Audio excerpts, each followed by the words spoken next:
Welcome to the Grassman Chronicles Halloween episode.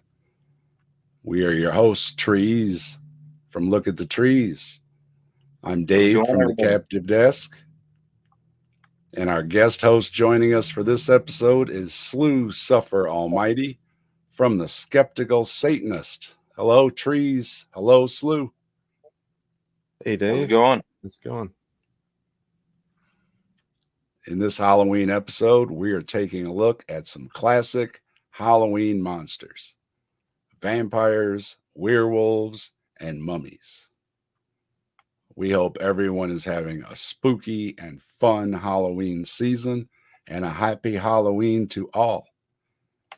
And a reminder to subscribe to the Grassman Chronicles channel if you aren't already, so we can shift the show over there.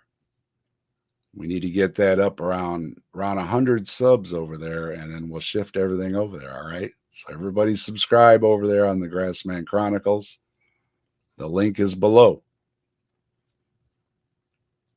And while you're looking below at the links, you can also see Trees. If you look at the Trees and Slew's channel, Skeptical Satanist, their links are in the description as well. And welcome everybody that's joining us. And let's get things started with our first story on vampires. Many of the images depicted today of vampires stem from Bram Stoker's 1897 horror novel titled Dracula.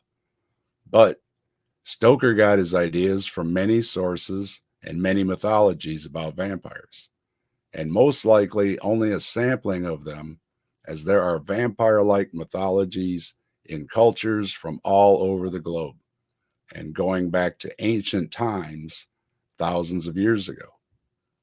Stoker's Dracula introduced many of the familiar vampire traits, such as aversion to sunlight, immortality, and the need to drink blood. Dracula is a classic Gothic horror novel and has become one of the most famous and enduring works of vampire fiction.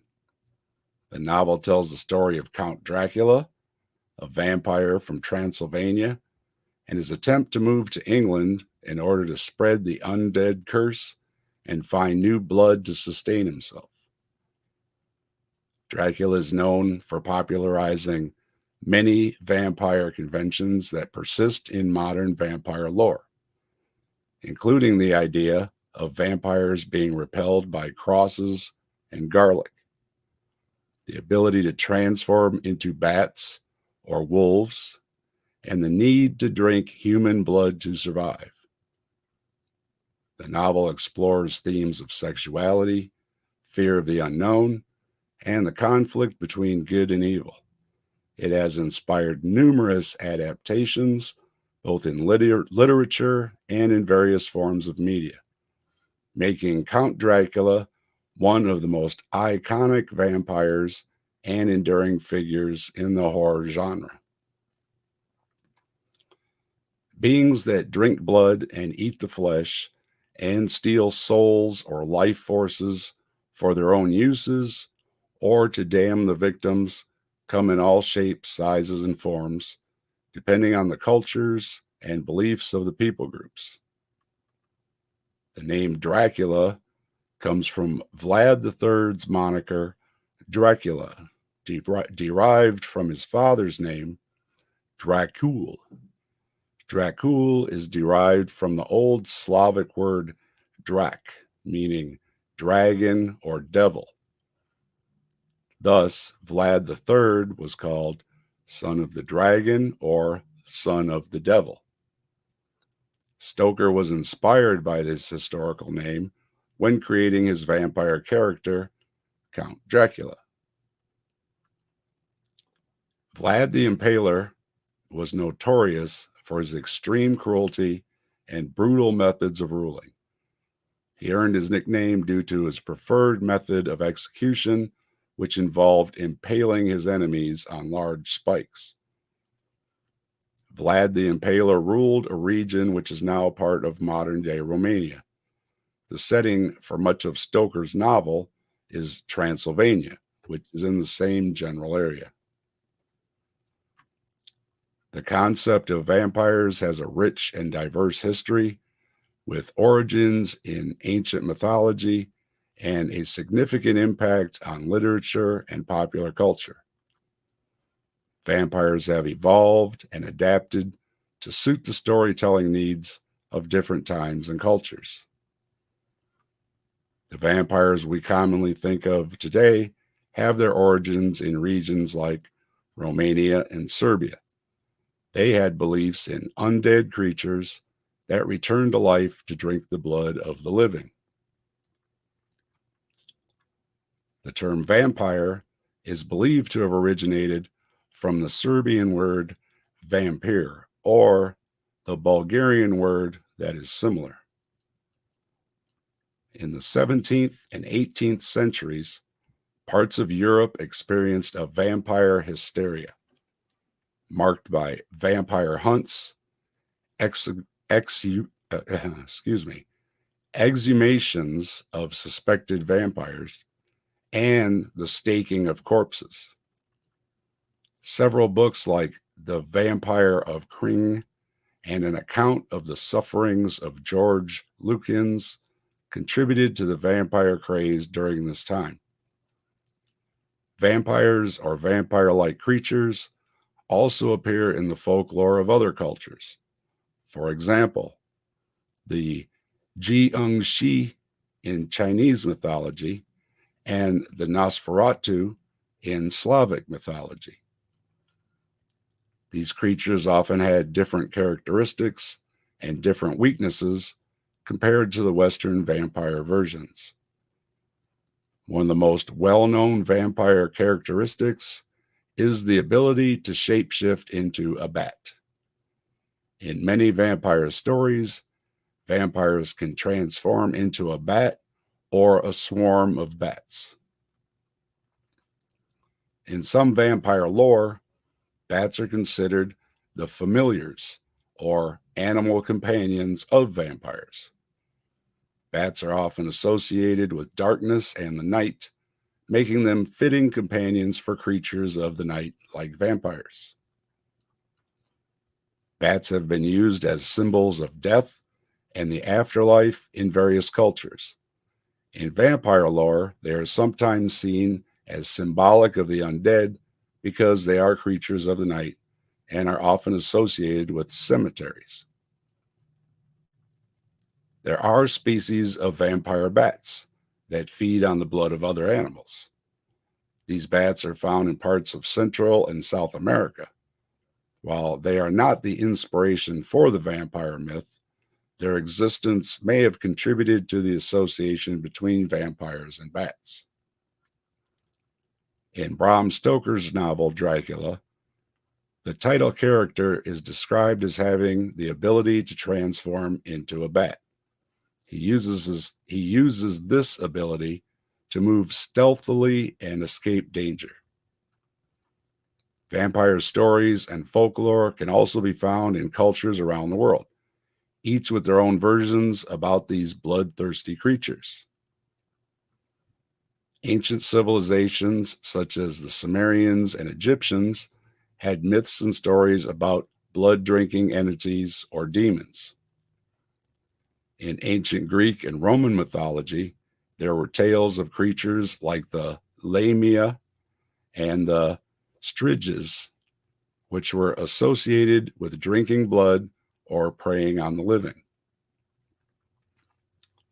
The vampire, as we commonly think of it today, has its origins in Eastern European folklore. In regions like Romania and Serbia, there were beliefs in undead creatures that return to life to drink the blood of the living.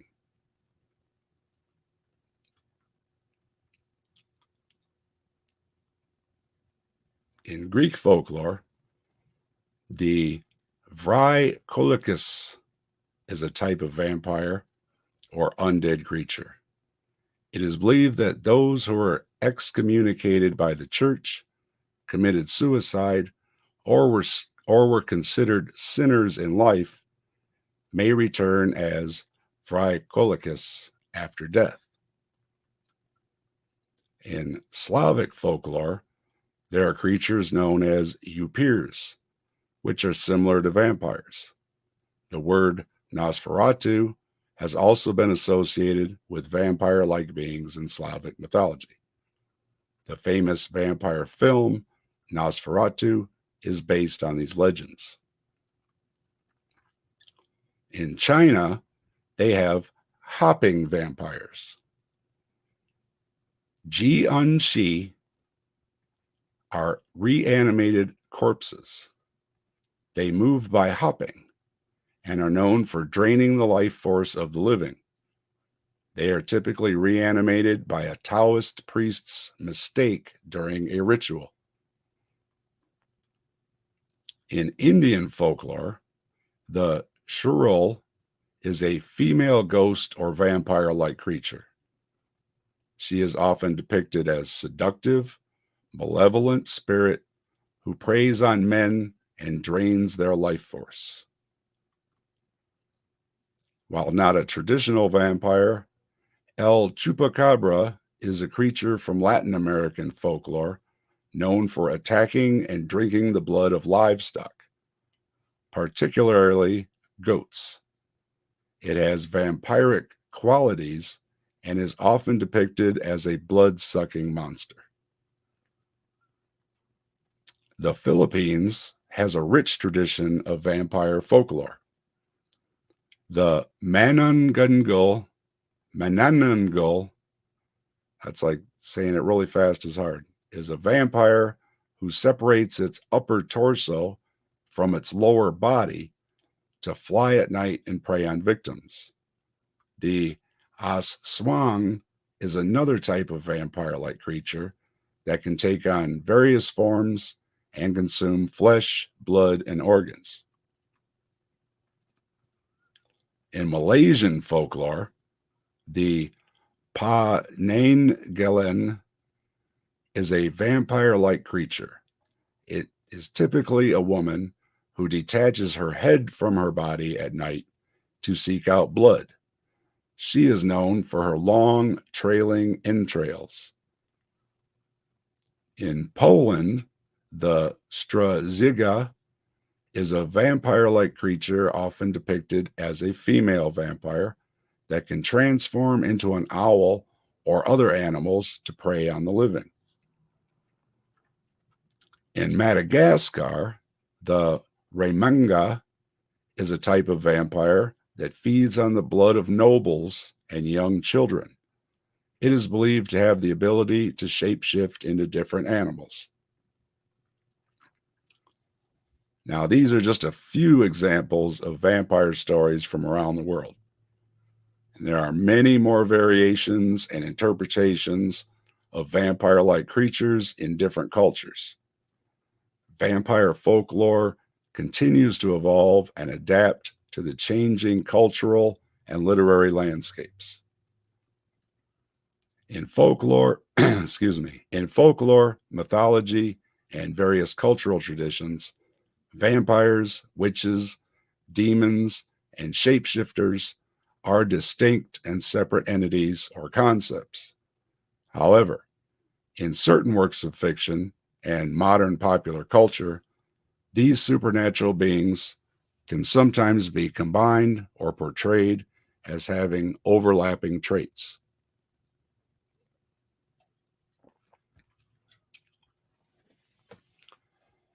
Vampires are undead creatures that feed on the blood of the living to sustain themselves. They are often associated with immortality, nocturnal activity, and a range of supernatural abilities, such as shape-shifting, mind control, and enhanced strength. While vampires are distinct beings, they can also be portrayed with diverse traits and abilities in various fictional interpretations. Now, if you're worried about a vampire, there are ways to take care of them. The methods and means to kill a vampire vary across different cultures and their respective vampire folklore. Here's a few examples of how vampires can be killed or repelled from various cultural traditions. A wooden stake, one of the most common methods, is driven through the vampire's heart to kill it. In some traditions, a stake made of iron or silver is used. Severing the vampire's head from its body is another way to kill it. That seemed to would do it, but it works for vampires too. So the method is prevalent in various vampire myths, including the European vampire lore. Many vampire myths state that vampires are vulnerable to sunlight. Exposure to sunlight can cause them to disintegrate or burst into flames, ultimately leading to their destruction. Fire is often considered a powerful weapon against vampires. Setting a vampire on fire or trapping them in a burning building can lead to their demise. In many cultures, religious symbols and items like crosses, holy water, and consecrated objects are used to repel or destroy vampires. Placing these items near a vampire can weaken it or kill it. In some cultures, decapitating the vampire and placing garlic in the mouth are used as methods to prevent a vampire from rising again. In some vampire legends, exorcism is used to remove the evil spirit from the possessed body, effectively killing the vampire. In some vampire traditions, vampires cannot cross running water, such as a river or stream. This can be used to trap or repel them. Ensuring that a vampire is buried properly, according to the customs of the culture, can prevent it from returning as a vampire. This includes placing a brick or stone in the mouth or driving a stake into the body. Silver is considered a potent weapon against vampires. Silver bullets or silver weapons can be used to kill them. Some vampire lore suggests that vampires cast no reflection in mirrors. The sight of their reflection in a mirror can supposedly drive them away or cause them harm.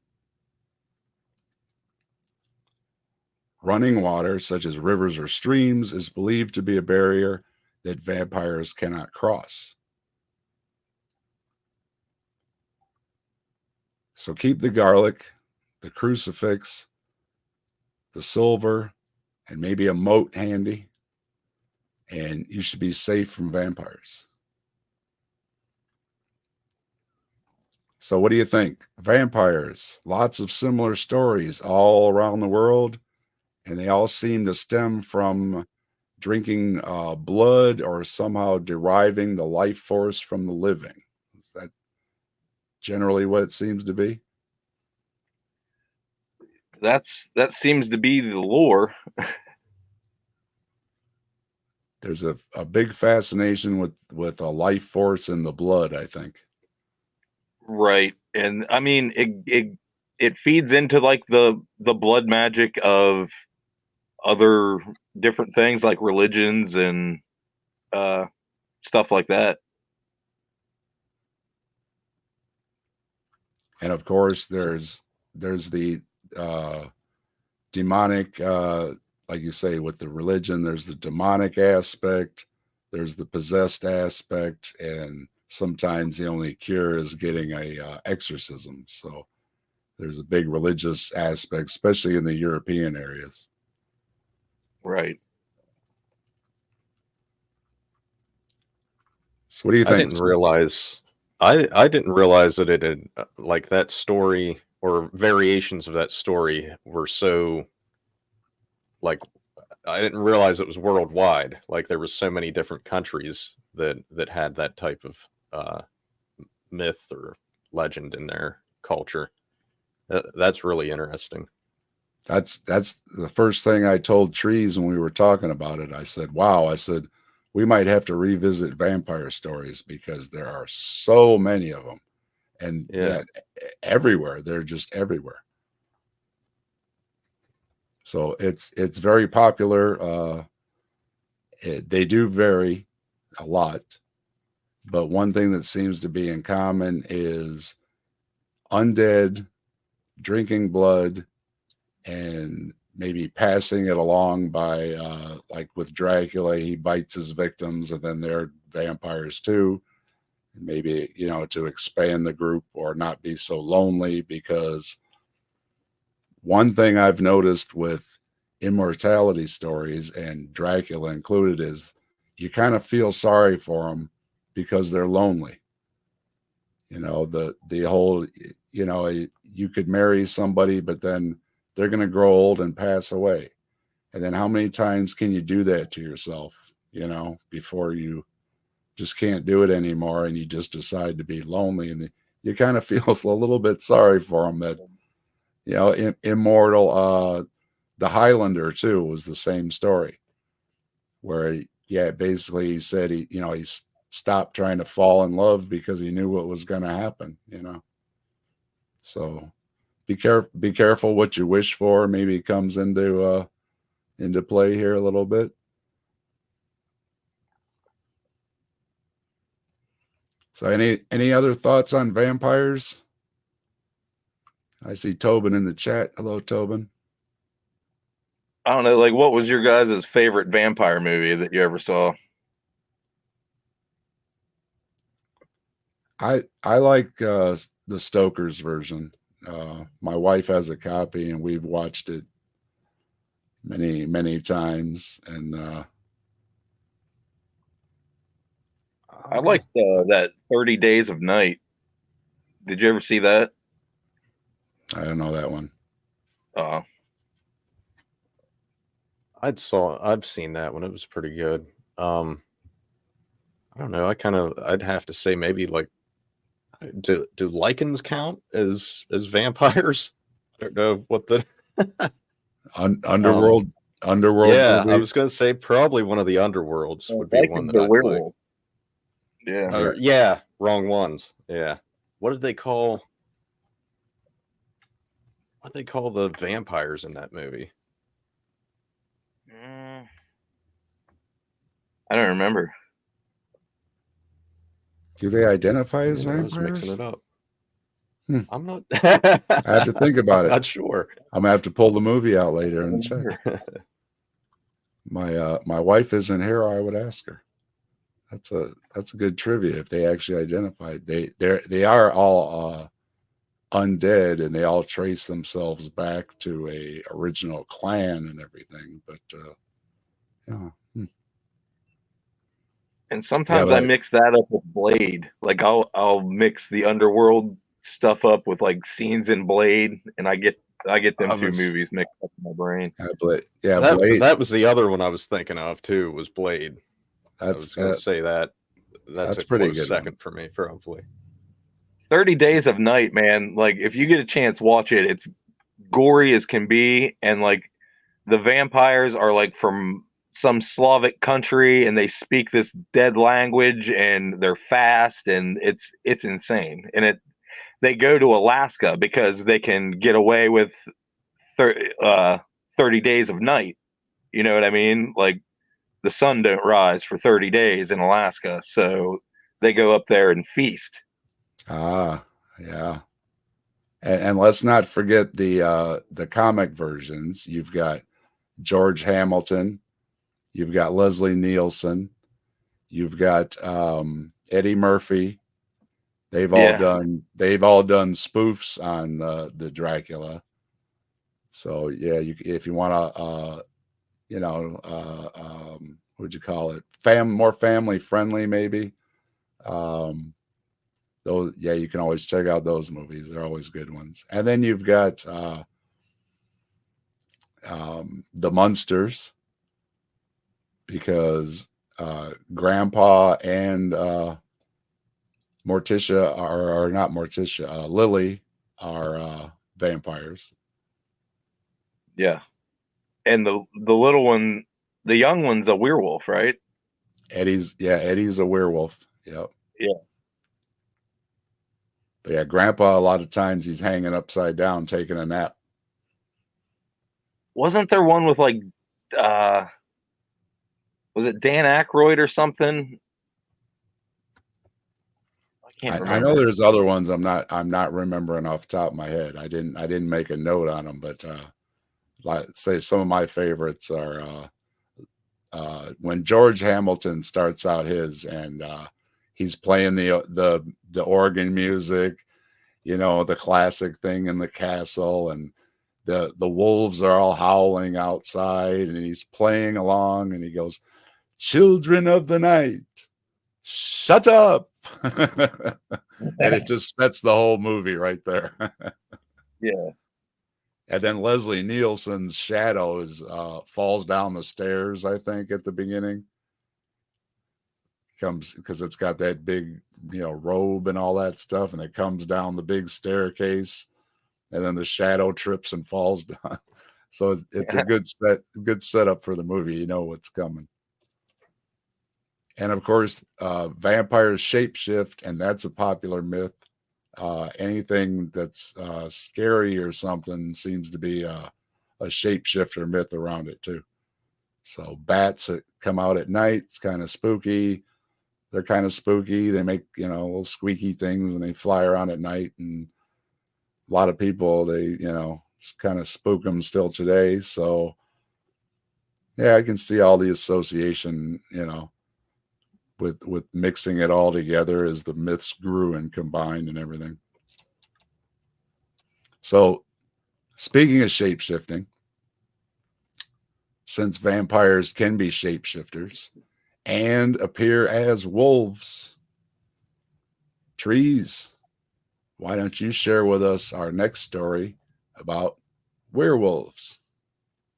All right, Dave. I decided to kind of go with how they formed through history more than the whole superhuman strength and kill them with a silver bullet and all that. You know, I figure everybody kind of knows that already. So I figured I would kind of venture off into the weeds a little bit with my stuff. So with that said, the werewolf, lycanthrope, dogman, uh, shape-shifting were creatures transcend many cultures and geographic locations. Indigenous Americans with skinwalkers and dogmen, and there are multiple jungle cultures that have were-jaguar creatures. So it kind of seems like whatever animals are nearby, they'll maybe have a were creature of that sort. But we will be focusing on the werewolf to bring in the Halloween season. The Greek words lycos and anthropos are combined to make the word lycanthrope, meaning wolfman. Wolves and humans have some similar behaviors. They live in family units, they hunt and fight in strategic tactical packs, and humans and wolves often hunt the same prey animals to survive. Folklore seems to have absorbed our competition and various interactions with wolves, creating legends of wolfmen or werewolves. In 1400s Europe, farming was changing to mostly sheep as the primary livestock animal. Not only did humans like sheep, so did wolves. Suddenly, wolves were perceived as more of a threat to the livelihood of humans by preying on the humans' costly sheep. Because of existing symbolism in Christianity of the congregation being a flock of sheep for the shepherd to tend to, that made the symbolism of the wolf evil, and that eventually spiraled into the devil slash Satan changing men into wolfmen hybrids. Christians kept absorbing the werewolf uh, lore instead of refuting it. They believed some witches could turn into wolves. but they said it wasn't a true transformation. It was an illusion created by the devil, or glamours, a type of magic that that make things appear different than their form.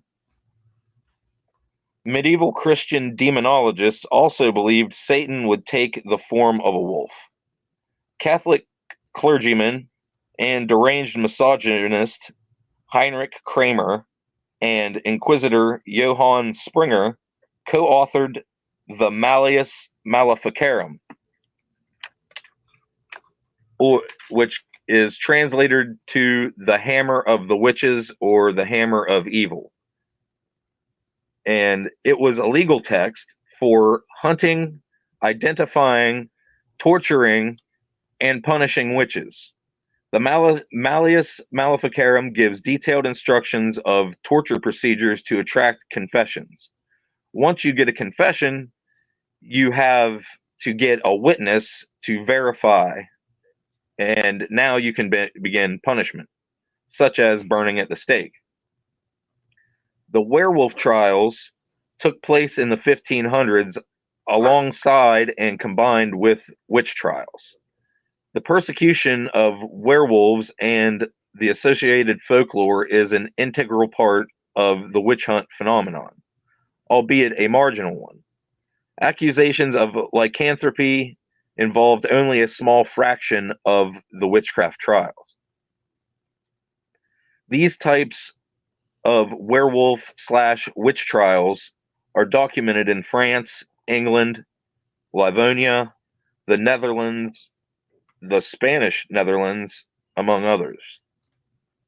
During the early period, accusations of lycanthropy were mixed with accusations of wolf riding or wolf charming. Some known cases of men being executed include Jan Leloup, 5 November 1607, Johann Prikelke, 1606 in Masick, and Mathis Stoop, and they tortured Stoop until he told them that the wolf skin he wore was given to him by the devil, and then Stoop was burned at the stake in Asperzigham, and some of them were also executed for witchcraft simultaneously with werewolfism. And finally, we have a link to the factual. Murderers and cannibals existed and operated in these medieval societies and communities. There weren't terms such as serial killer back then. It seems as they struggled to understand how a person could commit such atrocious acts on their fellow humans, and to take it a step further, to prey on the most vulnerable, the innocent. It must be a monster. The folklore would insist that it must be monsters. The folklore, however, was just a tragic way of exploring and attempting to understand men doing monstrous acts by transforming them into actual monsters of lore and legend.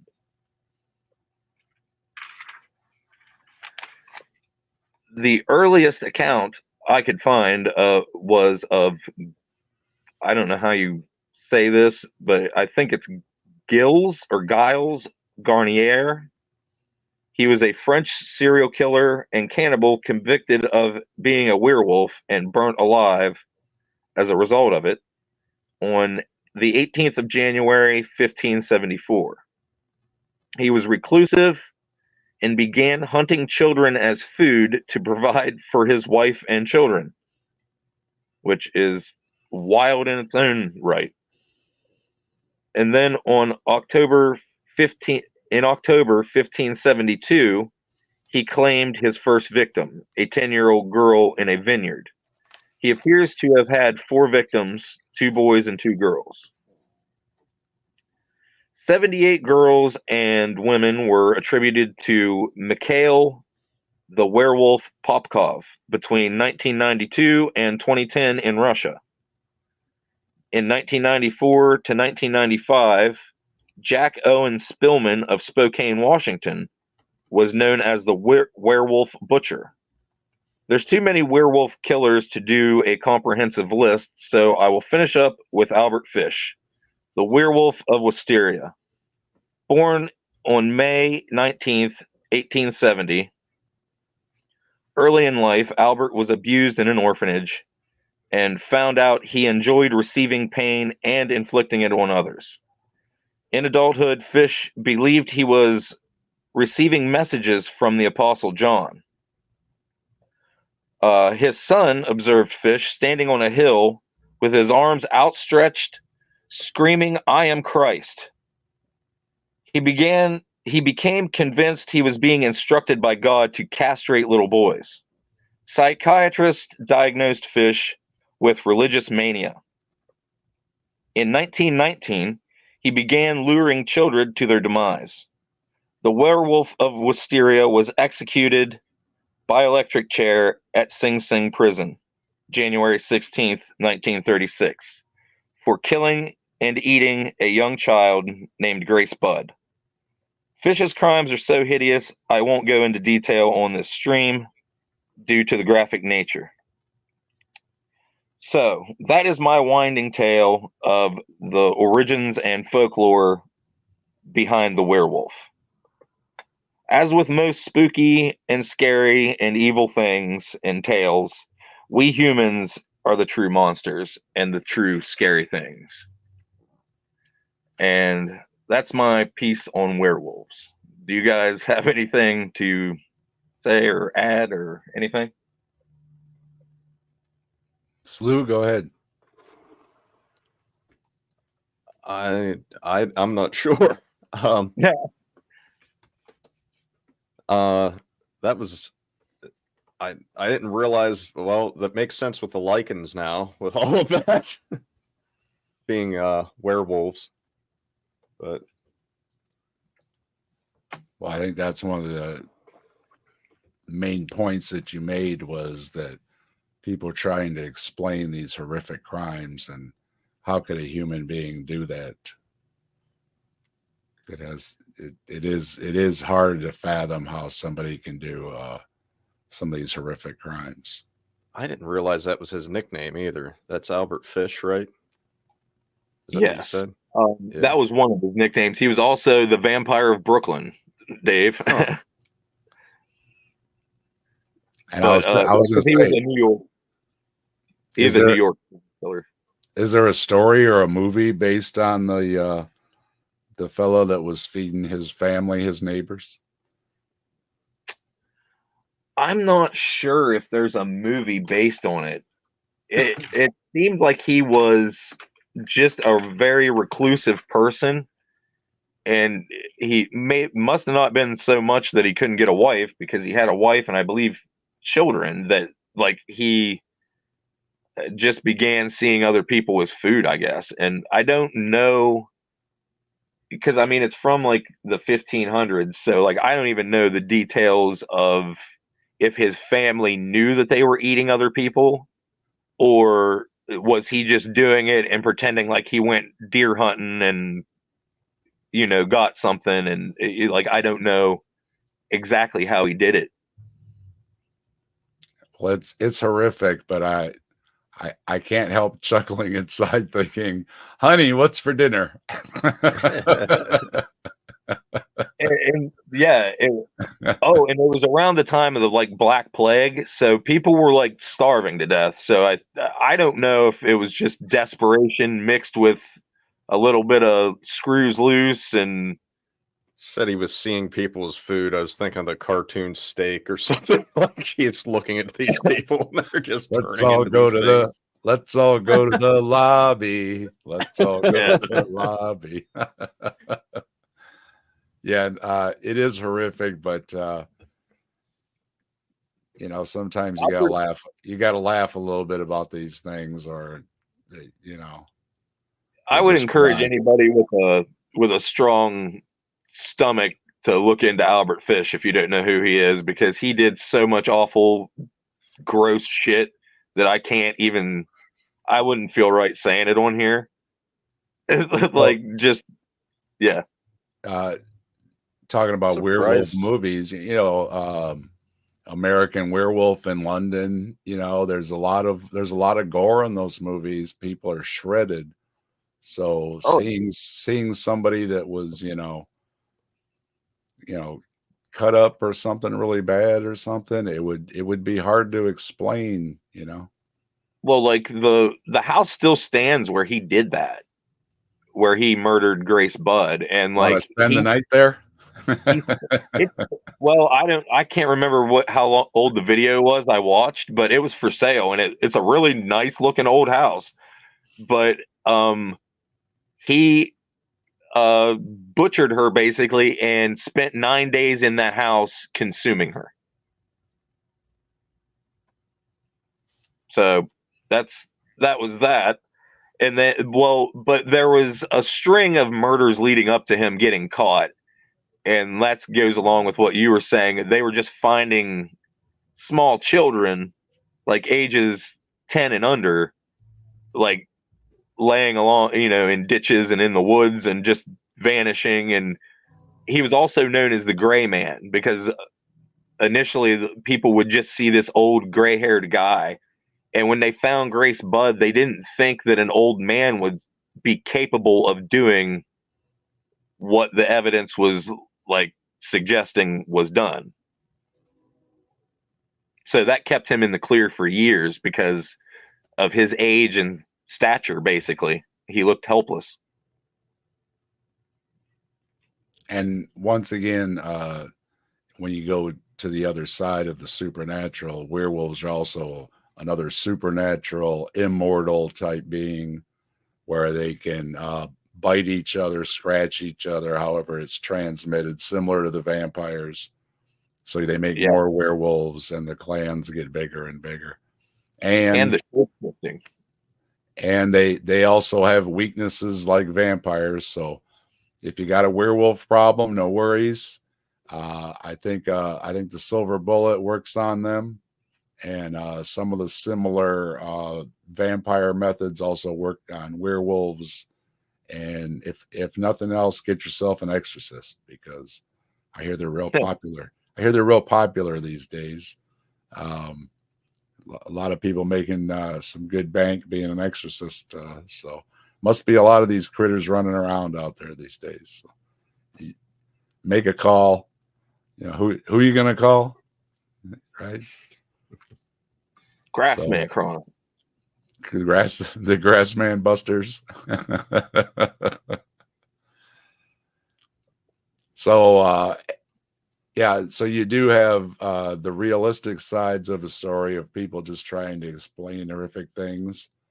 And then they morphed into, little fancier stories. And it also reminds me of like a Dr. Jekyll and Mr. Hyde type story too, where it's man at its worst, man at his best type thing.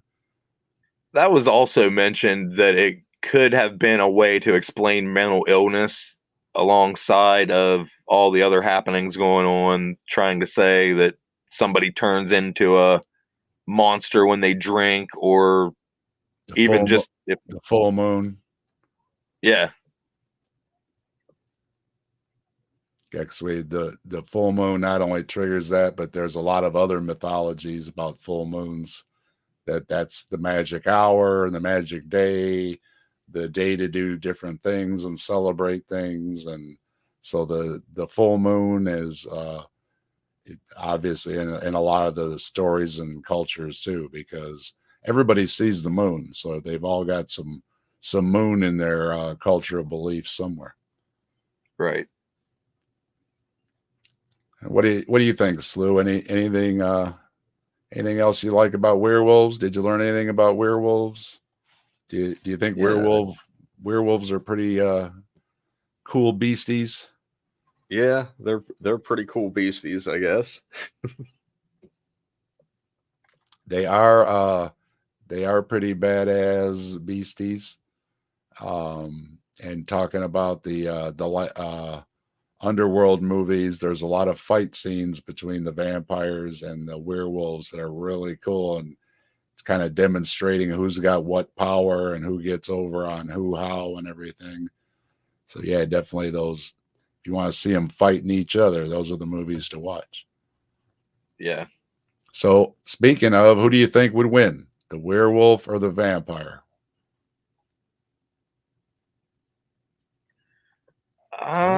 I think if it's just a straight up fist fight, a werewolf, but because I think they're just more powerful. But I don't know. Oh, don't forget the vampire can morph though, so the vampire can Yeah, be I was going to just say, as big and ugly. I think I'd take the vampire for that reason, because it can morph. It can morph. Well, so can the werewolf. Werewolf's a shapeshifter. Yeah, but you would think, but the vampire could probably be twice the size of the werewolf, though, right? I don't know. The werewolf kind of, they're just like vampires usually size, like, right? Aren't vampires able to like poof and be gone and then back into like, couldn't he escape like pretty easily that way though? Well, they turn into a bat. They can fly away. Yeah.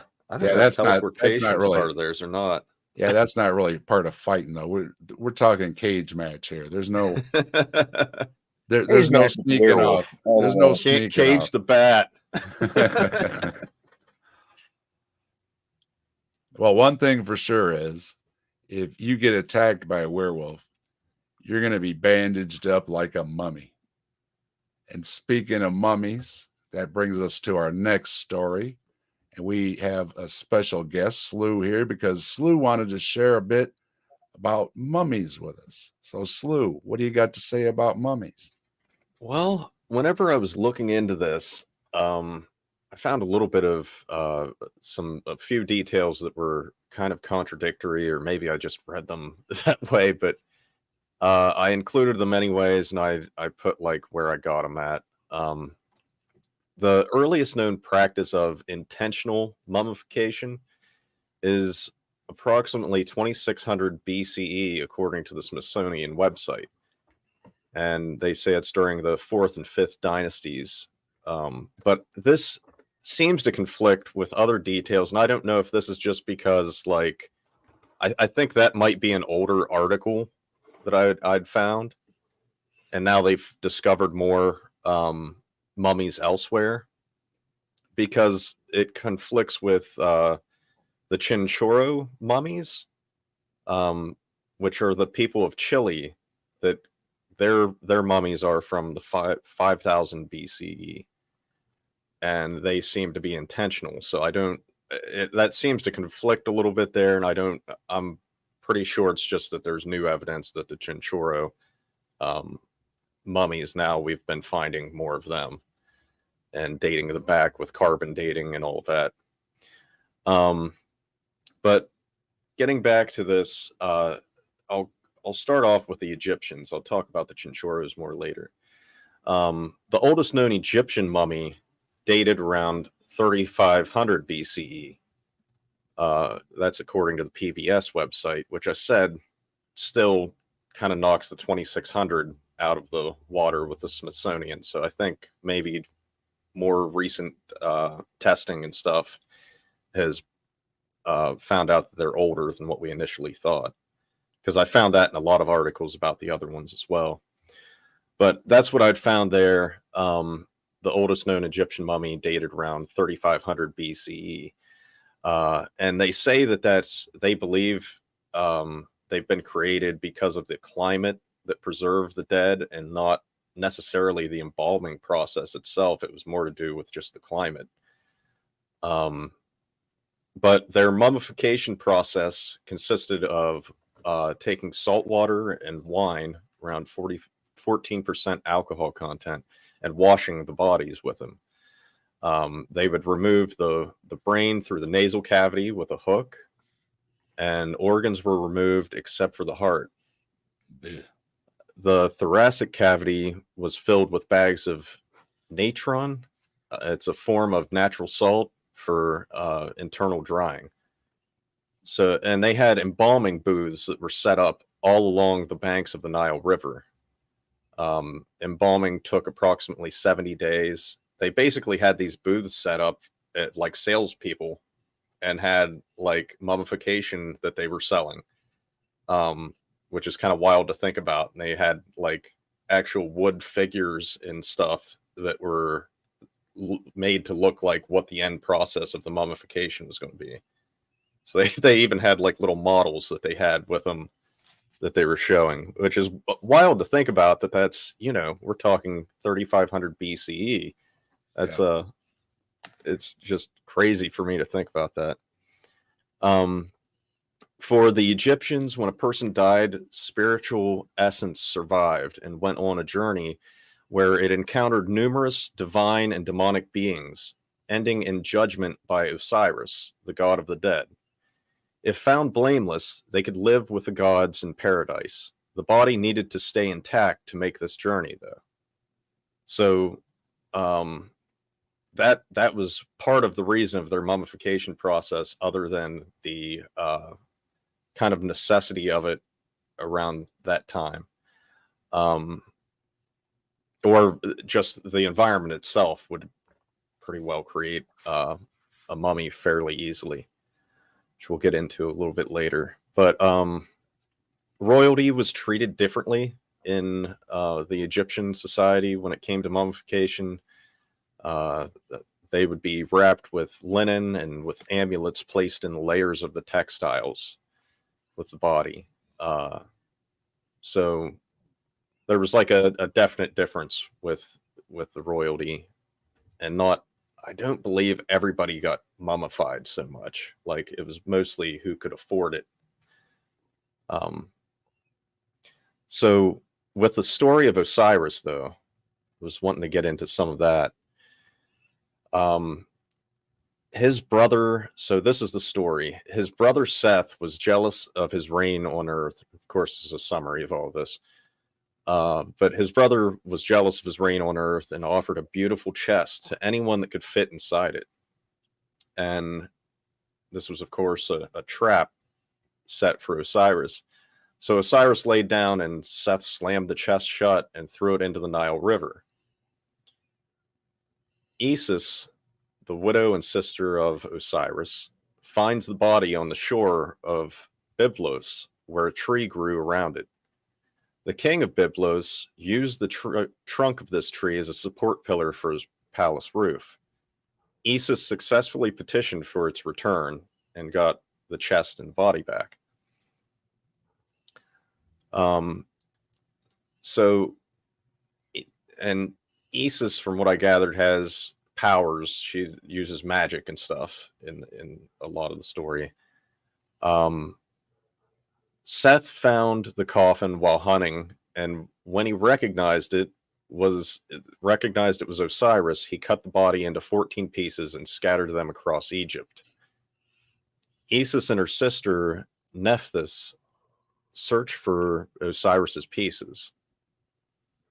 Isis and Nephthys find all of the parts except for his phallus, which was eaten by a fish. Hate it when that happens.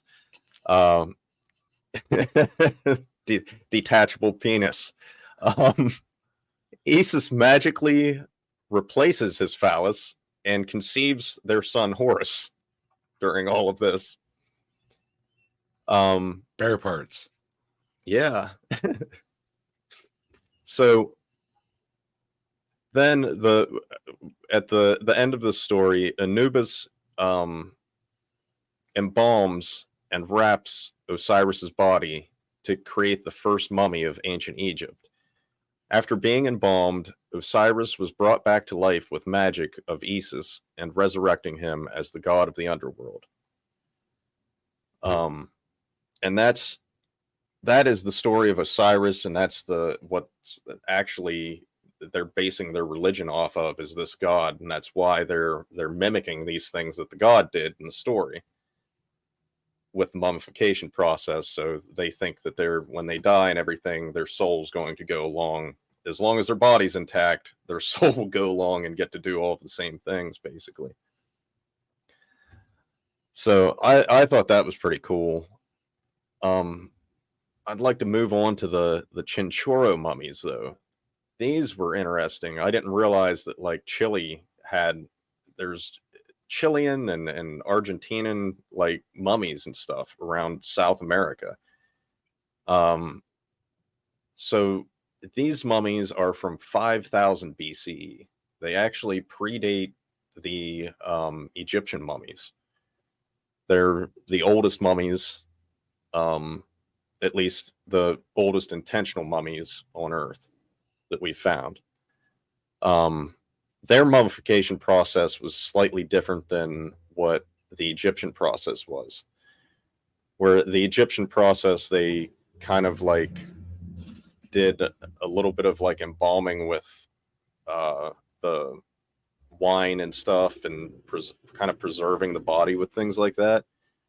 This mummification was basically the same when it came to like taking the organs out and all of that, and the cavities were dried while the skin was ripped off and they stuffed it with natural fibers and clay and sticks and stuff to help like keep it all up. And then the skin was sewn back together with reeds, and they attached thick black hair onto the mummy's head and then covered the face with clay and a mask with openings for the mouth and eyes.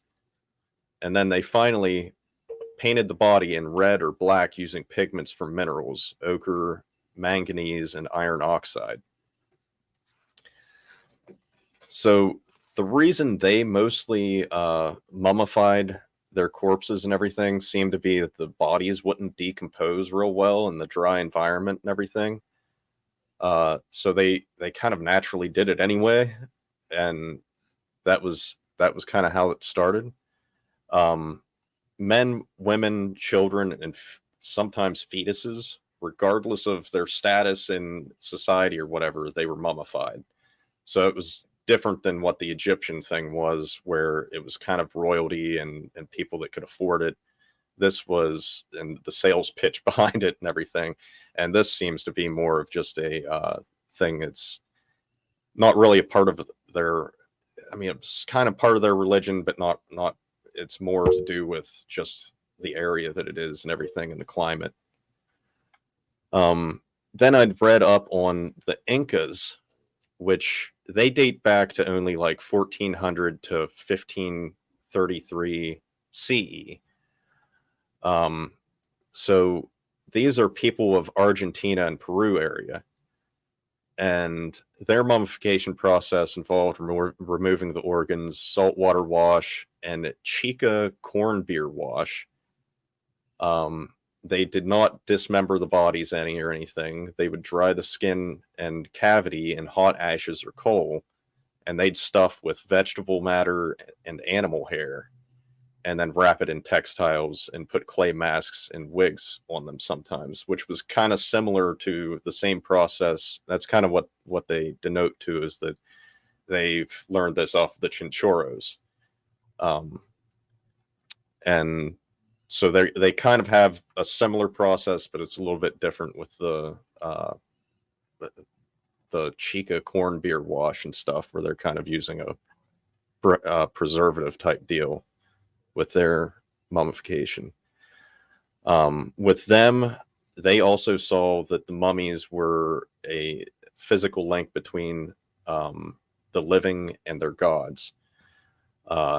So it was kind of a similar deal with the way that Egypt and their stories went. It was a little bit the same way with their religion and all of that as well, and preserving the body for all of that. It was mostly used for royalty too, though, the same way that the Egyptians had their setup. And they would have a festival for their dead in which they carried mummies through the streets, which is kind of crazy to think about. So we talked about intentional mummification, which made me think of what in the hell could be unintentional mummification. At first it just kind of struck me as that's a weird way to think about it, but I guess that that's true. Natural mummification, I guess. So it would be basically you need an extreme environment when we're talking about mummification. It has to be extremely wet or extremely dry or extremely frozen or extremely high elevations for these things to occur. And they have to be kind of all just right. Hot, arid environments can mummify in approximately 2 weeks when it typically takes a couple months. So the environment plays a big role in all of that. Extreme temperatures or pH levels can slow down enzyme activity. And that's mainly what's doing the mummification there. You're preventing the enzymes within the cells from eating the rest of the cell and degrading and everything. So mummification occurs when cells lose water more rapidly than the enzymes in the cells can decay. Soil can sometimes play a part in mummification through osmosis or because heavy metals impede the enzymes. Not every part of the body mummifies at the same time. The heart takes longer to dry out. Hands, toes, and scrotum dry out the fastest. So another couple things that I found whenever I was looking into this, I know everybody's heard of King Tut and everything. Sorry, I didn't go into any of that because I found like this stuff was crazy interesting and I didn't want to go over the time limit. But one of the things that I found was a Siberian ice maiden that was a mummy that was found in 1993. It's a 2,500-year-old mummy, and it was found in the Yukok Plateau in Siberia. The tribe, this is where it's PzyrYks. Zurichs, relatives of Scythians who lived near the Black Sea. Pzyrix came from European descents and were nomadic. The Ice Maiden was found in her tomb, in her coffin, with cannabis and opium on or near her body when she was wrapped up. Research suggests that she died of breast cancer combined with injuries from a fall. The cannabis was thought to have been used to aid in the pain relief. I'm assuming the opium might have played a role in that as well, or a little bit, fun. But yeah, they were found with an animal-style deer tattoo on one of her shoulders and 2 more tattoos on her wrist and thumb.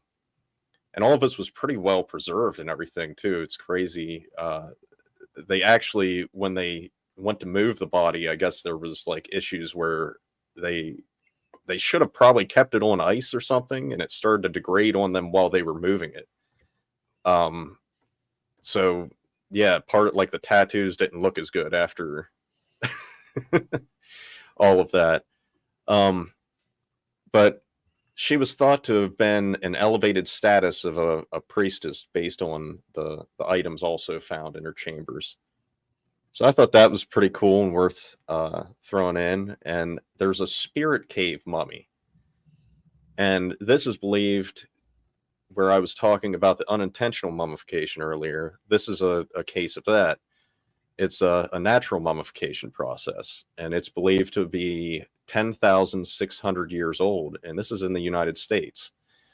This is the oldest naturally created mummy, and that's in Nevada. And it was found wrapped in a rabbit skin blanket and reed mats wearing moccasins.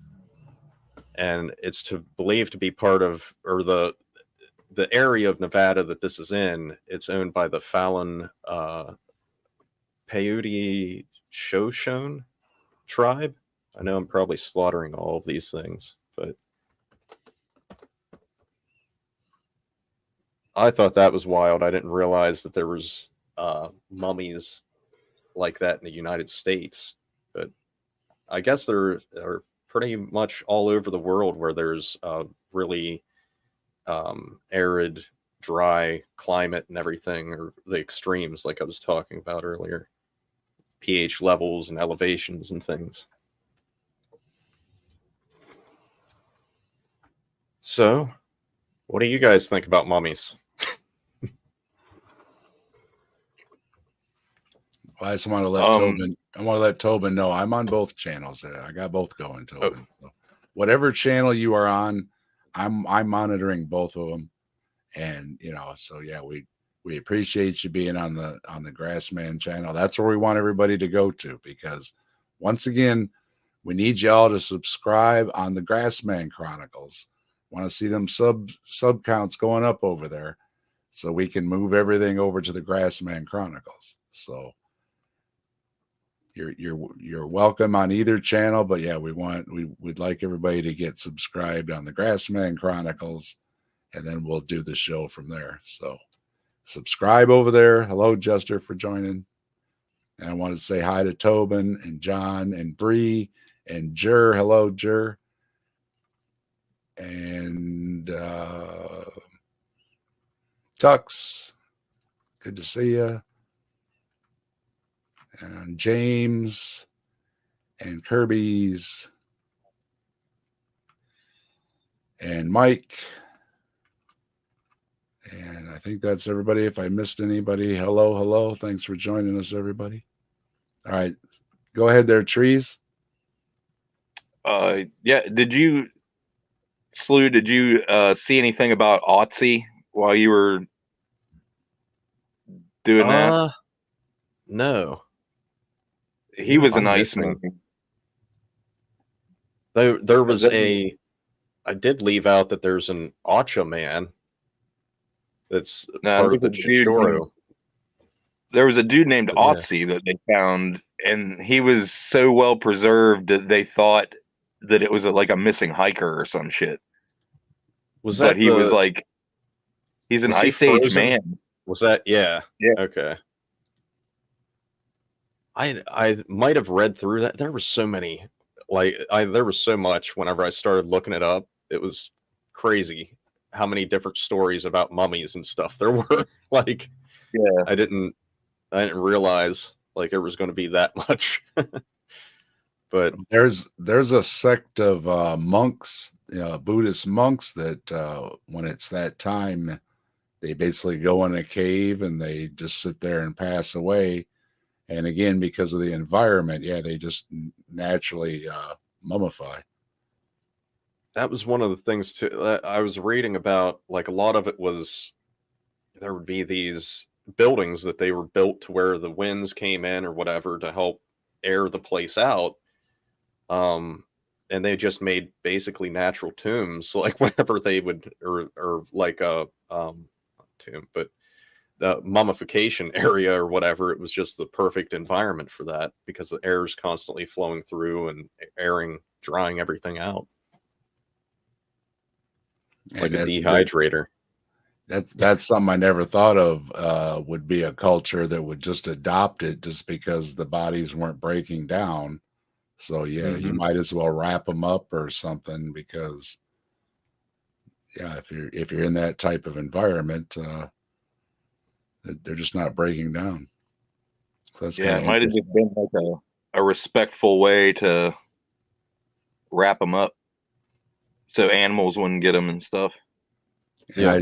And another big difference seems to be you were mentioning one of the South American versions seemed more like a taxidermy type thing. Yeah. I thought that was pretty crazy too. Where the Egyptians, I like the marketing from the Egyptians, like that, the hustle that we're doing. Get your mummification here. Step right up. Yeah, they got their model. They shaking it out. Look at this. This is what you look like. I guess they had several different versions of it too. The fancier versions, you'd get stuffed with, or you'd get like perfumes, expensive perfumes and stuff put on your body and stuff too. That was one of the things too. They said that it was so that you could recognize your body whenever you came back from your spiritual journey and stuff. It was so you Right. could recognize your body. They would put the perfumes on it and they'd dress it up in makeup and stuff and massage the skin out and stuff too. All kinds of crazy. Nice. Yeah. Thanks, Massage your John. mummy. Thanks, John. Appreciate it. Everybody, want to get everybody subscribed over at the Grassman over there. Link is in the description, and I believe I think Logan posted it. Yeah. Yes, we're pushing it. We're going to be having a big Christmas giveaway at some point. So, and it's going to be for Grassman Chronicles subscribers. I think we're going to make that the deal, right, Trees? You got to be subscribed on the Grassman Chronicles if you want a chance at the special giveaway that Santa Claus might drop in your stocking this year over there at the Grassman Chronicles. Okay, so get subscribed over there, because Trees was talking with Santa, and you want to be on the naughty list, right? Santa So get on that good list over at the Grassman Chronicles, okay? And I think it's neat that the different approaches, and especially with the Egyptian, they definitely had a afterlife thought in mind. Burying other things, you've seen some of the tombs, and you said you didn't want to go into King Tut and that, but those types of pharaohs and leaders, and they got buried with everything. They had a chariot and they had a boat, and they had everything they needed for the afterlife. And wasn't like, I don't know if this is just folklore and myth, or like how the movies would portray booby traps and stuff in the pyramids of the tombs to keep grave robbers or whatever from stealing stuff. The way I understand it, there's only one way in and one way out, and the only other channel was for the big block to slide in that blocked off the only one way in and one way out. So yeah, but of course, if you chisel away a pyramid scheme, if you chisel away at it long enough, though, you're going to find a way through. And sadly, the archaeologists have discovered that a lot of those tombs were robbed a long time ago, and that stuff a lot of it is long gone. So tombs like King Tut were a rarity, and to actually see one that was mostly intact is a rarity. So, but again, kind of in the immortality line and the religious line, different beliefs about the afterlife.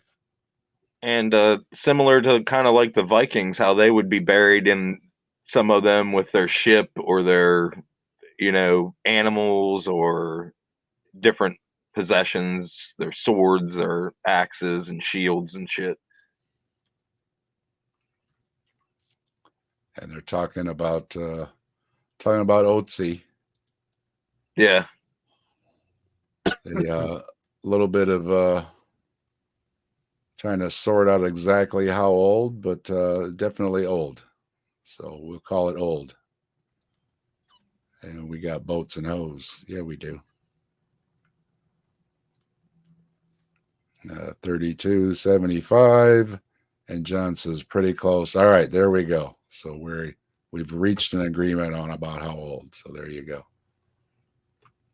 And that is just amazing. Even with the mummification process, that it still can last that long is amazing. These bodies are thousands of years old, and if it's 2,000 or 5,000, it's still amazing that you can actually kind of see what they look like, and maybe what they had for their last meal, what they were wearing, what kind of tools they had, all that. So it's a fascinating.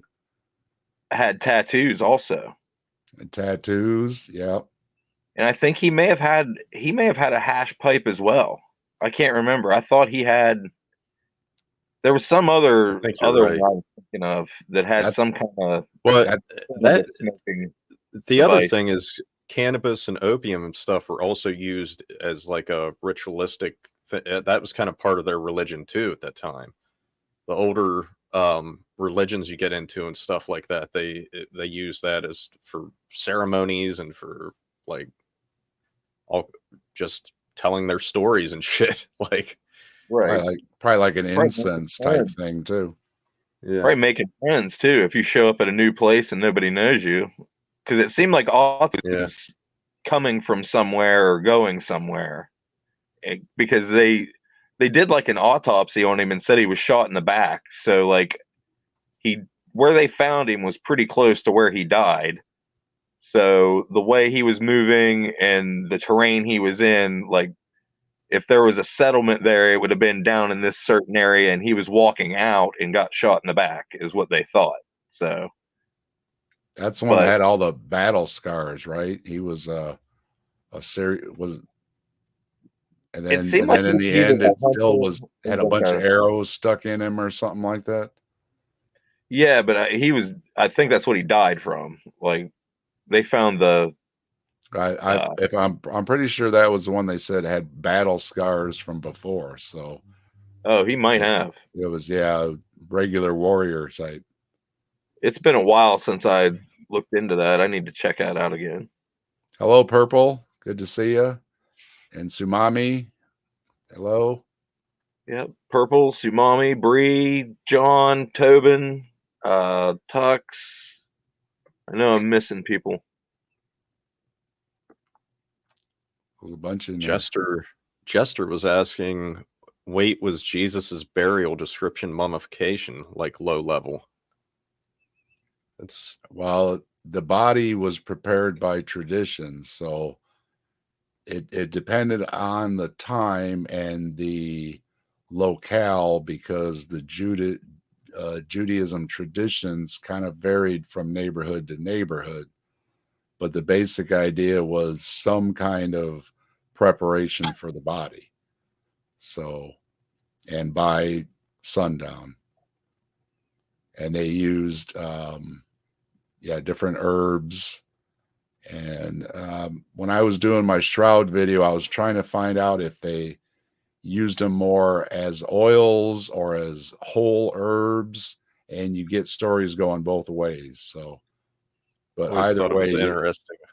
The shroud thing was kind of like their they had a little there was a salesman thing going on with that too for forever. Like it's going on today. There were several shrouds that were the shroud of Turin that were around like throughout history. And there's the shroud of Angela. Well, they were selling them as collectibles almost, and so people are finding the fake shrouds or whatever, which they never find a true one. You can't I don't know. Well, one of the possessors of the shroud of Turin at one time was kept in a box with a lot of other religious artifacts, like a piece of the cross and all those different artifacts that roll around. Some of Jesus's blood, all these things that roll around, that this was actually in a box, of a whole bunch of other trinkets. And at one time, it was a party favor. They would cut pieces off and pass it out to the guests as a party favor. And to the serious, let's call it worshiping of it, is more of a recent thing. It has damage on it, because mold damage, because for a while somebody just stuck in a jar and kept it in their basement. I mean, it wasn't treated like it was Jesus's burial cloth. I mean, if you thought you had Jesus' burial cloth, maybe put it up on the top shelf somewhere and not in a jar in your basement and let it get moldy. Right. Well, they called them relics. It wasn't, it was kind of known, because every Catholic temple or whatever had a chunk of Jesus's flesh supposedly, and a piece of the cross and a fucking nail or some shit. Well, they let all bullshit. They let a piece of one of those, the cloth, go to. Didn't they get it carbon dated or something, and it did not turn out the way that they wanted it to, and now it's like 200 years old or something. well. Like, it wasn't That's the old. part that was repaired. That's the part that was repaired on it from the It's fire that happened. watch my video. I cover all those topics on the shroud, and I put a lot of effort into my video, and I cite people and everything in it. Okay, I just don't talk. I say, this expert says, the person that did the testing says, okay, and it's my understanding that Ember is going to have a video out on the shroud, and Mr. Jimmy Tux that I saw in the chat has also been working on a shroud video, and maybe in a couple parts, because as they both discovered, as I did, there is a lot of stuff about the shroud, and you can do, and people have wrote books on it because there is a lot of information, but it all boils down to the dating methods have not been challenged by the church. So the church basically accepts that it's not first century. So there you go. But check out my shroud video and comment on it. I've been asking people to review it. I've been trying to get SJ and Otangelo and everybody to review it, and I got no response. So I can take it. If you think it sucks, just put down in there in the comments that it sucks. Okay, I can take it. All right, we can all take it, right? A little criticism never hurts anybody. But the mummy stories are great, and I can't mention mummies without talking about Abbott and Costello Meet the Mummy, right? That's a classic in its own. And Abbott and Costello also met the werewolf, vampire. I'm not sure about a Frankenstein. I think Scooby-Doo met all of those too. Well, Scooby-Doo, of course. But I always loved and the mummies with Frasier. I like watching those movies. The lots of fight scenes and everything, and if you like that kind of action type movie, those are good movies. Trying to think what else. What's another good mummy movie? I think the Three Stooges had one. Three Stooges have one too? I think back in the day, I think they at least an episode. I'm not sure if they had a movie. And I'm trying to think, did the Addams Family or the Munsters have a mummy relative? I'm sure they must have. They had to have. I thought the Addams Family had him just occasionally pop out of a fucking coffin or something that was in the. Oh, they do have body bags, don't they? They were looking for something the one time. They were taking body bags out of a closet or something, weren't they? I think that seems it's familiar. been so long.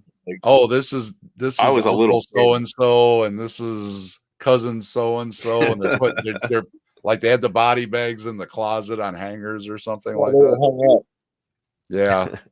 So yeah, those could have been natural mummies. Really hot, dry closet. Well, and speaking of, there have been people that died alone in their homes, and they had the right HVAC running, and they have found them mummified because sadly nobody noticed that they were not bringing in their mail or answering their phone anymore. And they have found people basically mummified sitting in their recliner or whatever too. That probably happens out west a lot, where there's not a lot of moisture in the air or anything. Yeah, it's totally with the HVAC settings and everything. Yep. And it's sad, but in a way, it's it's kind of cool if you'd be in a museum for the next 5,000 years, staring back at everybody, giving giving a few people the creeps and stuff. So you're you get to ride that Osiris train, you know, like you get to go on that journey. So basically, yeah, you can track all your mummies back then to that curse, right? Yeah. Wrapping him up and throwing him into the Nile, and then emulating that.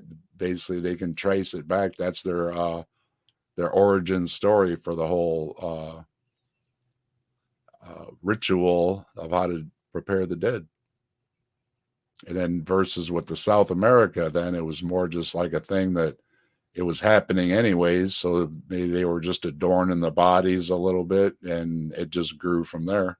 And it doesn't hurt to have some herbs and some smell goods.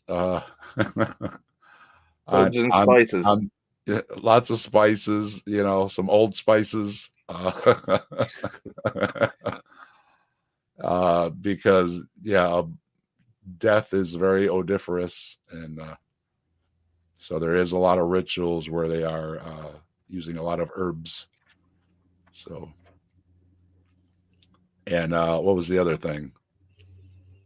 Oh, and then as far as then bringing them back to life, I always kind of got the impression mummies were kind of like zombies, right? They just kind of mindlessly walk around, you know, except for the Mummy movie. That seems to be the exception. But otherwise, most of them just seem to be walking around, bumping into the wall and stuff, right? It's just, if they get a hold of you, it's by luck or something, right? Yeah, kind of like the old zombies before they started having the fast movers. Yeah, they just like a wind-up toy, right, with their arms sticking out, just and if you bump into something, you just bounce off of it and you go in another direction. Yeah, then now with the Fraser mummy, though, yeah, you're talking. They took a totally different thing where he was messing with all the undead stuff, coming back from the undead, using the undead books, the Book of the Dead book and everything, and they were using, bringing all that stuff in, and then to be a superpower being a demigod or something versus just that mindless zombie bopping around into walls and stuff. And what else?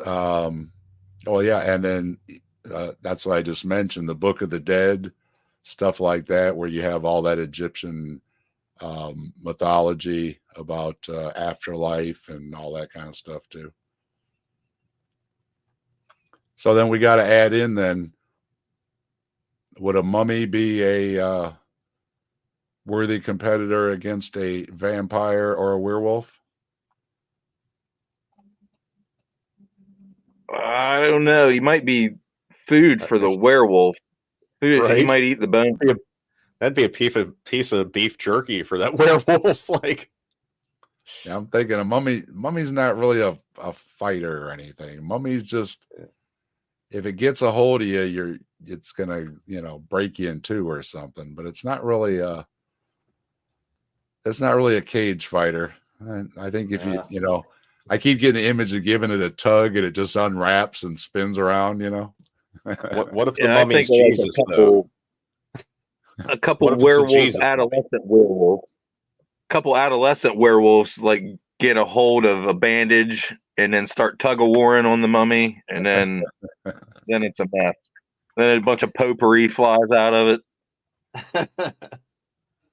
Yeah, because you got to wonder. Usually, like in the Mummy movie, it just turns to dust. So, and like the Egyptians had a bunch of cats, so the kittens, if they see the trail of bandage dragging behind the mummy, it might get a hold of it and trip it up too. Playtime.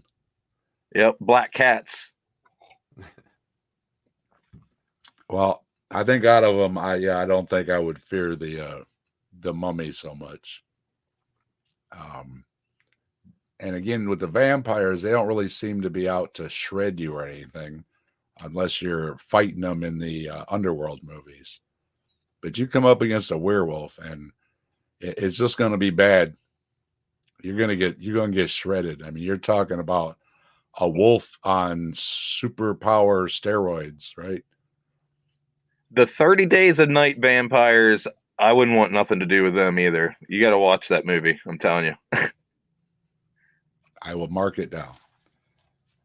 There's that Let the Right One In too. I don't know if you've that vampire movie about the little vampire girl or boy. A little vampire boy. I've never seen girl. that one.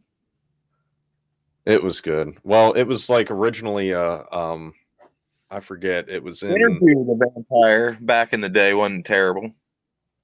Yeah. With like Tom Cruise and Brad Pitt and that little I forget who the little girl was. Yeah. Yeah, The Interview with a Vampire. Yeah, that one's not bad. Yeah, I forgot that one's. Yeah, I forgot about that one. That was that Scorsese? Oh, I don't know offhand. I'd have to look, but it was a big deal then. It was a big director. I can't remember who it was. Yeah. Yeah, that's a good movie. I've watched it a couple times. Mm-hmm. So I also wanted to mention that we have also covered some ghost stories on previous shows, and we did a video on black cats. So if this Halloween episode wasn't enough for you, go watch those videos. You can get some ghost stories and the history of the black cats too, because we have lots here at the Grassman Chronicles and more to come. And it wouldn't be Halloween, for me at least, without an honorable mention to Frankenstein. Frankenstein, or the Modern Prometheus, is a novel written by Mary Shelley and first published in 1818. It is considered one of the earliest and most influential works of science fiction. The story revolves around the ambitious scientist Victor Frankenstein and the creation of a sentient but grotesque creature. Victor Frankenstein is a brilliant young scientist who becomes obsessed with the idea of creating life from non-living matter. He assembles a creature by collecting body parts from various sources and uses his knowledge of science and alchemy to bring it to life. However, upon witnessing the creature's hideous appearance, Victor is overcome with horror and disgust and abandons it. The creature, who is never named in the novel, but is often referred to as Frankenstein's monster, is left to fend for itself. Despite the creature's physical appearance, it is intelligent and sensitive. It seeks acceptance and companionship, but is met with fear, rejection, and violence. The novel explores the idea of the responsibility the scientific community has and the consequences of playing God. It delves into the moral and ethical questions raised by the scientific advancements of the time. Frankenstein is a cautionary tale that raises questions about the limits of scientific exploration and the moral and social responsibility that comes with wielding great power. It has had a significant impact on literature and popular culture, inspiring numerous adaptations and interpretations in various media. Indeed, science has great responsibility in many areas. What do you think? Very, very profound message in there that science has great power. And how far is too far? Right.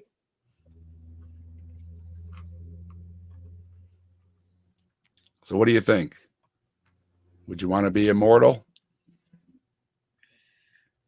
I think I would get bored after a while. It's a kind of like the same conundrum about like heaven, or you know what I mean? Like because I mean, heaven's basically immortality that's supposed to be paradise or whatever. And even that, like after a while, when you want to just like go to sleep or something, like I can't maybe eternity with like million-year naps or something. I don't know. Still, though, yeah, I would have to agree. Eventually, you would get bored, even if and if some of the beliefs like Christianity, where you're gonna know everything all of a sudden, then it seems to be even more boring because you already know everything. I mean, you can't even ponder. Into space and just like float around out there because you couldn't die.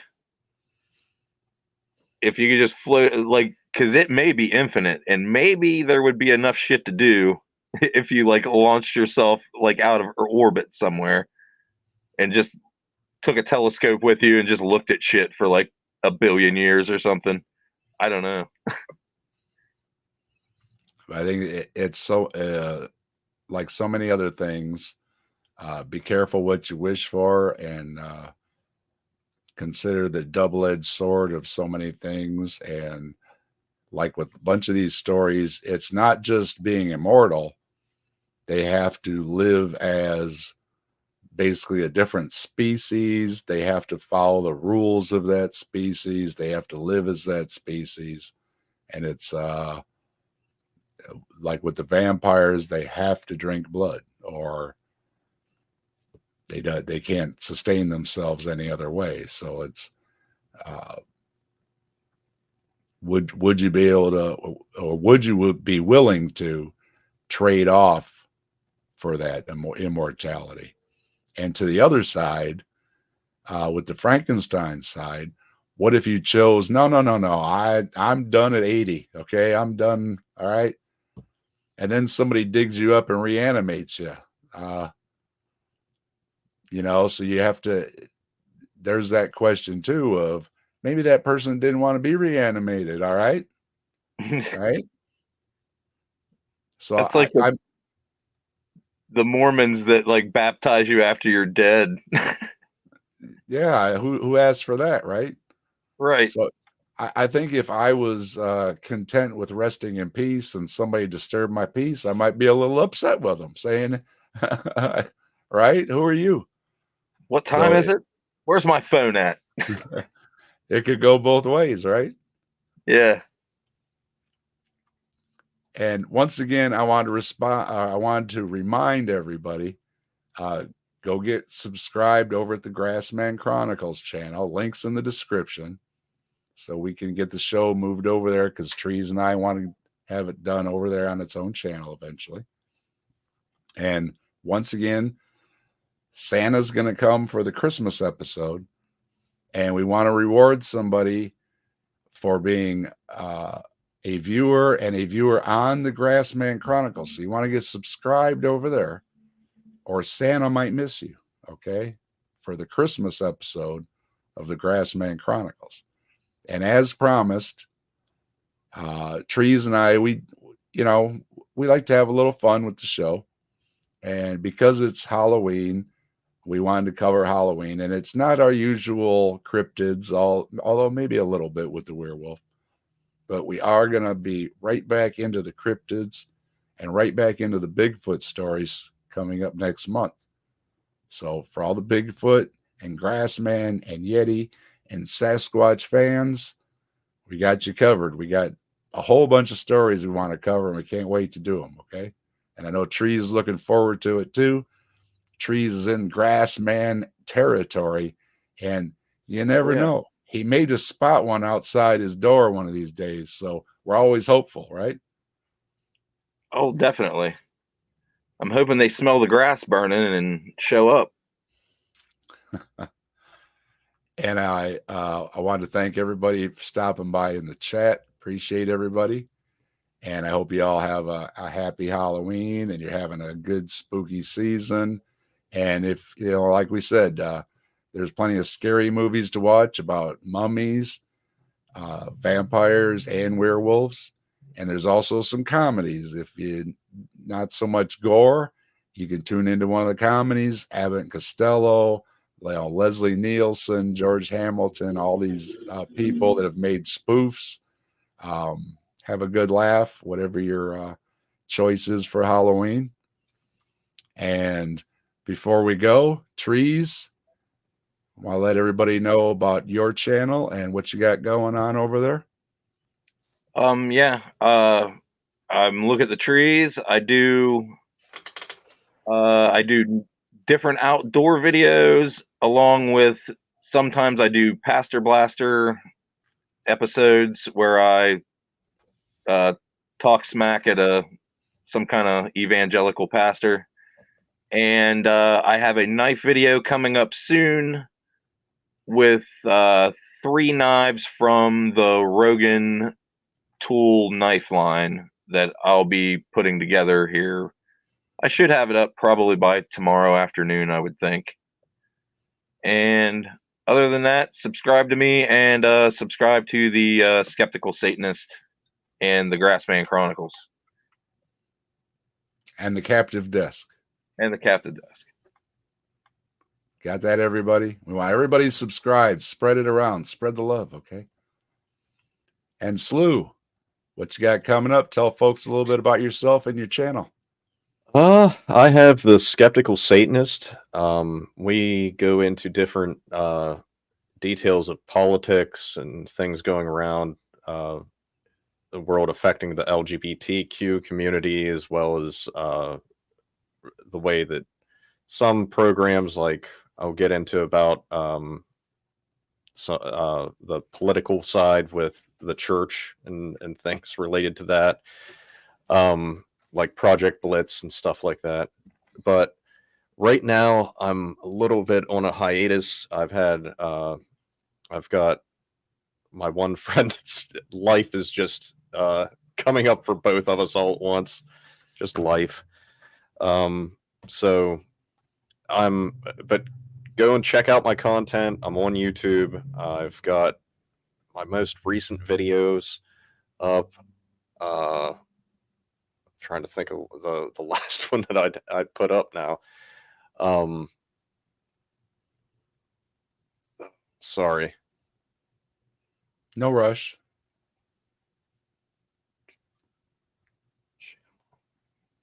I believe it was a live stream that I was on. I had up. Oh, Christianity and Capitalism was the last one that we had up. A Match Made in Heaven. So come check that out. I've got several other videos up too on there where I've interviewed people like Mary or Fee from the Misfit Amish. I had them on with me a while back, and we got to talk about some things. I had a Fuck Pat Robertson celebration, so that was a fun one. Yeah.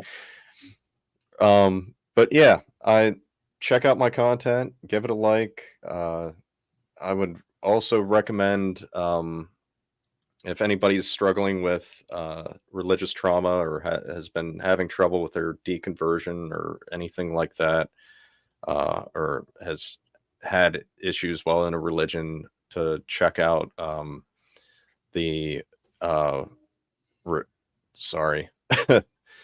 the Secular Therapy Project, for one, can help with finding therapists and stuff. And Dr. Daryl Ray is the founder of that, and the Recovering from Religion Foundation. I want to make sure I didn't end up saying the wrong one, because freedom from religion always pops into my head with that one. But yeah, Recovering from Religion Foundation can help people that are dealing with those things. They have volunteers there that can help talk them through issues in their life and everything due to religious trauma. I think that's a good program. I always like to throw that in. Check it out, everybody. And Sumami was asking, what is a Grassman? And we are the Grassman Chronicles because here in Ohio, Bigfoots are known as Grassman. And Trees and I are in Ohio. So we have the Grassman Chronicles. Okay, Sumami? And I know somebody did answer in the chat, but I just wanted to let everybody know, because if anybody else was wondering why we are the Grassman Chronicles, that's why. Because Bigfoots come in many sizes, shapes, colors, smells, and different names depending where they're at. So, and we're going to cover all of them, so don't worry. Yeah. But we did cover. If you check out our first episode, we covered Grassman and why it's a Grassman, and it's because they build big grass nests. Yep. And coincidentally, so do black bears. We learn not only do we cover cryptids, but we have a little educational stuff in there too.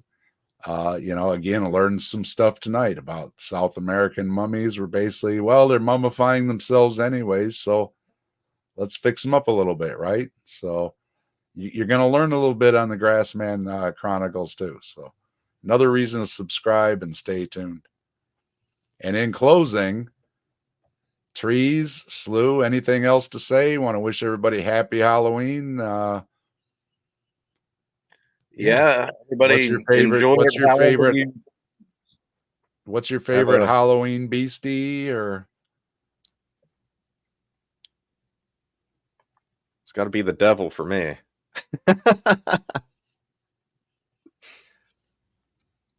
that's always a winner. That's I always like the South Park Satan the best.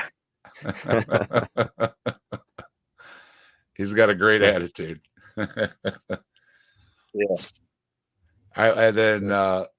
Then in closing, then we will say happy Halloween to everybody.